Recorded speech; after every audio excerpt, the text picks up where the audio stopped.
It's going to dramatically change most industries. It's going to change our lives, and at some point, you'll have to be involved. The Internet of Things stands for embedded sensors and microchips and other things in more and more machines, inanimate objects, and all connected to the Internet.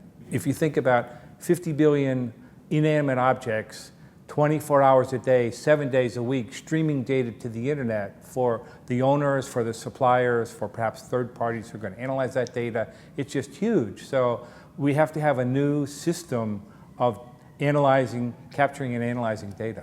Sure, the voice of customer through surveys and through interviews, that kind of information will be there, will be necessary, but now the Internet of Things, all the equipment will also start speaking for the customer as well. On the B2B side, when we start thinking about making manufacturers more productive, making them more profitable, making them safer in their operations in the plant, I think that's where the valuable applications will be. Now, when you think about big data, because there's a lot of implications for big data, we think of big data of 3 V's: the velocity, the volume, and the variety of big data. But big data really will become much bigger when we start to involve the Internet of Things and all this streaming data that we'll have. So at that point, there'll be another V added to the big data, and that will be value. How can we take all of this data and profitably process it, store it,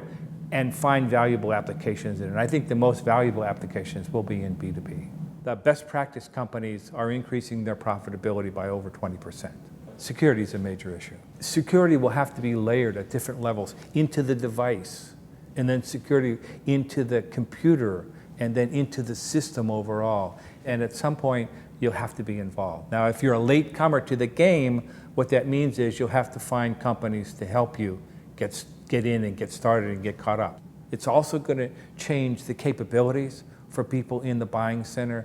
They're going to have to understand high-tech infrastructure. They're going to have to understand data processing. They're going to have to become much more computer tech savvy. I wish I could see far enough into the future to know where this is going to end, but right now it's very exciting for me.